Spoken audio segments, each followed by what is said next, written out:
चलो, डेरिवेशन है derive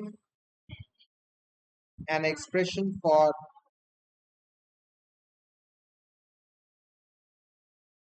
gravitational potential। नया कॉन्सेप्ट शुरू हो रहा है। पिछले क्लास में हम लोगों ने एक्सीलरेशन ड्यू टू ग्रेविटी किस तरह से चेंज होता है with height and with depth वो समझा था। अभी हम लोग एक नया कॉन्सेप्ट स्टार्ट कर रहे हैं, ग्रेविटेशनल पोटेंशियल। पहले तो समझो पोटेंशियल क्या होता है। हर फोर्स जिसमें भी इनवर्स स्क्वायर लॉ आता है, इनवर्स स्क्वायर लॉ, जिसमें कि क्या होता है basically, force is proportional to, जैसे ग्रेविटेशन क्या था, force is proportional to m1 m2 and inversely proportional to square of distance. ये जो inversely proportional to square of distance होता है, इन फोर्सेस को बोलते हैं इनवर्स स्क्वायर लॉ वाले फोर्सेस।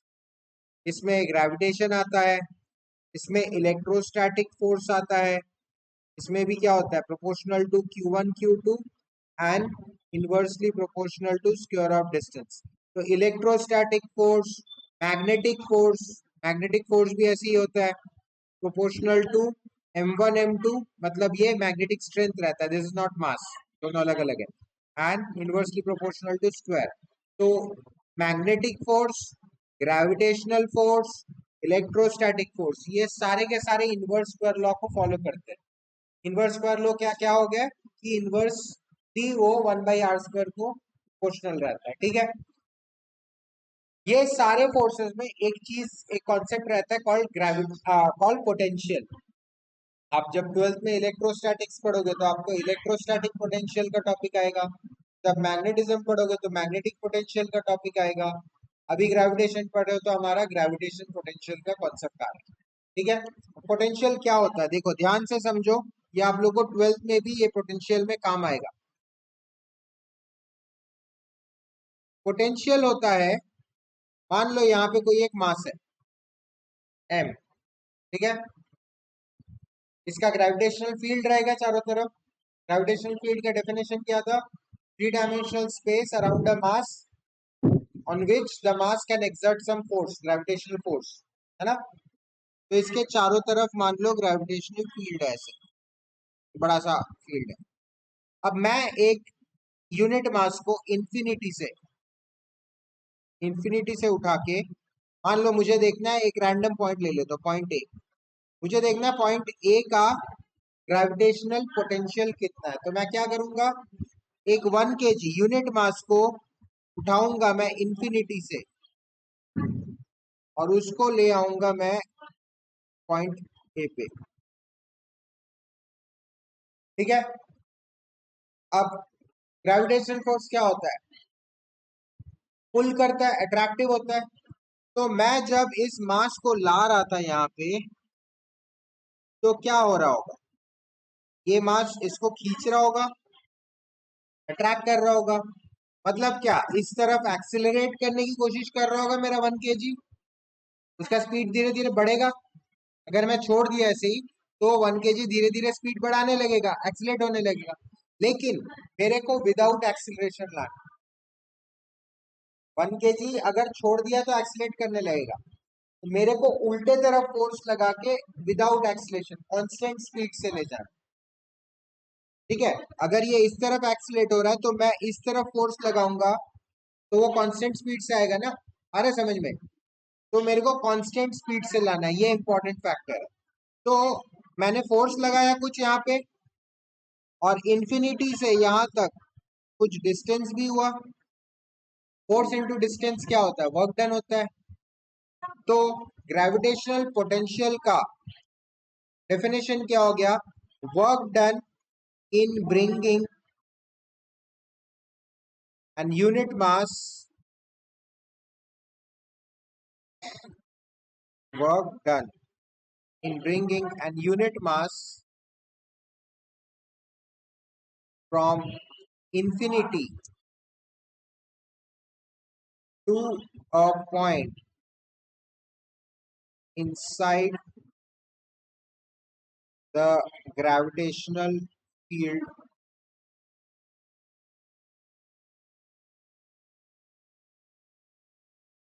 of a mass. आया क्या समझ में? इंफिनिटी से एक पॉइंट तक यूनिट मास को 1 kg को लाने में कितना काम करना पड़ा? वो काम होता है पोटेंशियल ऑफ दैट पॉइंट. ये क्या हो गया? Potential of that point. समझ में आया क्या? पोटेंशियल ऑफ द पॉइंट, ये डेफिनेशन हो गया. यही चीज हम लोग इसके लिए फॉर्मूला कैलकुलेट करेंगे. अरे यहां से देख लो.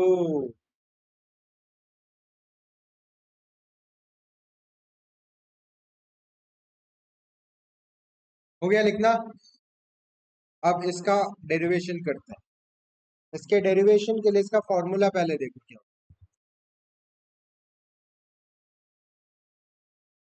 पोटेंशियल को डिनोट करते हैं V से. क्वेश्चन क्या था? Derive an expression for gravitational potential. V से डिनोट करते हैं. V क्या होता है? Work done upon mass. ठीक है. अब वर्क डन अपॉन मास ये नॉर्मल फॉर्मूला हो गया. अब वर्क डन क्या हो जाएगा? मैं इंफिनिटी से उस पॉइंट तक अगर इसको ला रहा हूं तो वर्क डन डी डब्ल्यू क्या होता है? dw is equal to F D X होता है. इंटीग्रेटिंग बोथ साइड्स अगर करूंगा तो लिमिट क्या लगाऊंगा मैं? F D x. मेरा डी एक्स कहां से कहां तक आया? इंफिनिटी से एक पर्टिकुलर पॉइंट. मान लो मेरा एम ऐसे है और मैं इस पॉइंट में, पॉइंट ए में मैं देखना चाहता हूँ ग्रेविटेशनल पोटेंशियल कितना है. और मान लो इस पॉइंट का distance from the mass is R. ठीक है. तो मैं कहां से लाया? इंफिनिटी से उठा के आर तक लाया, है ना. इंफिनिटी टू आर लिमिट रखूंगा मैं. क्या? इंफिनिटी से उठा के R. R is the distance of that point from the main mass जिसके कारण ग्रेविटेशनल फील्ड बन रहा है. अरे पॉइंट का डिस्टेंस कितना आर है ना. पहले इंफिनिटी था डिस्टेंस, उसके बाद डिस्टेंस क्या हुआ? आर हुआ डिस्टेंस, है ना, जब मैं पॉइंट पे लेके आ गया मास को. अरे समझ में. चलो. तो डब्ल्यू क्या हो जाएगा मेरा? इंटीग्रेशन ऑफ, इसको ऐसे ही रहने दो, इंफिनिटी से आर एफ डी एक्स. अब इस चीज को अगर मैं इस फॉर्मूला में रख दिया, इसको मैं इस फॉर्मूला में अगर रख दिया तो क्या हो जाएगा? Gravitational putting value, putting value. तो ग्रेविटेशनल पोटेंशियल मेरा हो जाएगा, वर्क डन था मेरा infinity to R F D X divided by work done by क्या था? मास कॉलम, है ना. ये हो जाएगा. ये हो गया मेरा ग्रेविटेशनल पोटेंशियल. अब फॉर यूनिट मास, मैं कितने मास को ला रहा हूँ? यूनिट मास को ला रहा हूँ इंफिनिटी से उस पॉइंट तक. तो पहले फोर्स फाइंड करो. ये जो मैं एफ लिखा हूं यहाँ पे, इस एफ को फाइंड करने की कोशिश करें. ठीक है. तो एफ कैसे फाइंड करूंगा मैं? For unit mass F is equal to G M. M है मेन मास, है ना. G M into unit mass है तो स्मॉल मास क्या हो जाएगा? 1. तो मैं m को 1 लिख दूंगा बाद में. मैं यहाँ पे लिख दे रहा हूँ where m is equal to 1 kg, क्योंकि मैं यूनिट मास को ला रहा था. डिवाइडेड बाई कितना फोर्स लगेगा यहाँ पे, जो भी है x है मान लो डिस्टेंस x, एक बार इंफिनिटी रहेगा एक बार r रहेगा। आ रहा है समझ में, x चेंज हो रहा है क्योंकि मैं इंफिनिटी से r ला रहा हूँ, तो x कंटिन्यूसली चेंज हो रहा है, x इज द डिस्टेंस। तो मैं m इज इक्वल टू 1 अगर रख दूं तो मेरा f क्या हो जाएगा, g m upon x square होगा। अब मैं अगर एफ डी एक्स फाइंड करूँ तो एफ डी एक्स क्या हो जाएगा, G M by X square D X होगा। इसको आप नाम दे दो इक्वेशन नंबर 2, और ऊपर वाले को यहाँ पे इसको नाम दे दो इक्वेशन नंबर 1। अब एफ डी एक्स के जगह मैं उसका वैल्यू रख दूंगा from equation 1 and 2, from equation 1 and 2। क्या था इक्वेशन 1, क्या था, v is equal to infinity r f dx by m, v is equal to infinity to r integration f dx upon m, और f dx के जगह मैं क्या करूंगा,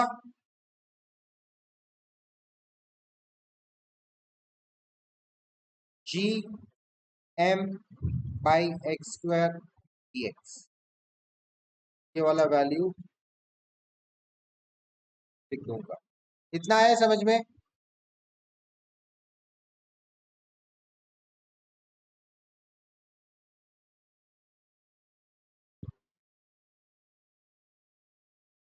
अच्छा, मेरा स्मॉल m क्या था, 1 था, तो स्मॉल m को 1 पुट कर दो, तो मेरा पोटेंशियल क्या हो जाएगा, infinity r G M by X square.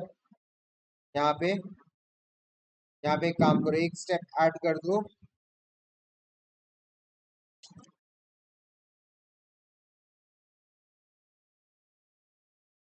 Putting small m equal to 1, तो मेरा ये हो गया।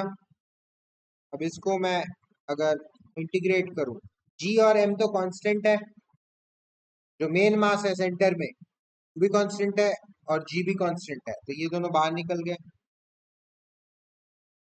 एक्स स्क्वायर को मैं क्या लिख सकता हूँ, X to the power minus 2 dx लिख सकता हूँ, तो इंटीग्रेशन के अंदर इंफिनिटी r, यहाँ पे x to the power minus 2 dx ऐसे लिख सकता हूँ। अब इसको अगर इंटीग्रेट किया, कौन सा फॉर्मूला लगाऊंगा, integration of x to the power n is equal to क्या होता है, x टू द पावर क्या होता है, oh no, x n plus 1 divided by n plus 1, तो यही करूंगा मैं यहाँ पे, v is equal to G M X to the power minus 2 plus 1 divided by minus 2 plus 1, और इसमें मुझे लिमिट्स लगाना है इंफिनिटी टू आर। ठीक है, चलो तो इसको जी एम, ये क्या हो जाएगा, X to the power minus 1 minus 2 plus 1, और नीचे क्या हो जाएगा, ये भी माइनस 1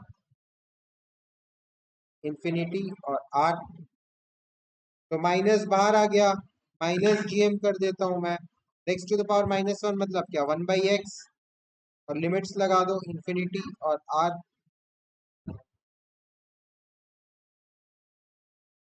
तो क्या हो जाएगा, माइनस जी एम, और अब लिमिट्स पुट कर दो, क्या हो जाएगा, 1 by R minus 1 by infinity, यही हो जाएगा। ऐसे ही लिमिट्स पुट करते हैं, तो ये हो जाएगा माइनस जी एम, ये तो जीरो हो जाएगा, 1 बाई इंफिनिटी क्या होगा, जीरो, तो बचा क्या, minus G M by R. तो ये हो गया आपका ग्रेविटेशनल पोटेंशियल का formula, minus G M by R. आया क्या समझ में, पर दोबारा से दिखा दे रहा हूँ। पहले मैंने W is equal V is equal to W by M किया, W निकाला एफ डी एक्स इंफिनिटी से R तक इंटीग्रेशन, उसके बाद मैंने F को यूनिवर्सल लॉ ऑफ ग्रेविटेशन लगा दिया और स्मॉल m 1 kg ले लिया, मेरा एफ डी एक्स का वैल्यू आ गया, एफ डी एक्स का वैल्यू पुट कर दिया, m को 1 पुट कर दिया, इंटीग्रेट कर दिया, लिमिट्स पुट कर दिया और आ गया मेरा फाइनल। ठीक है,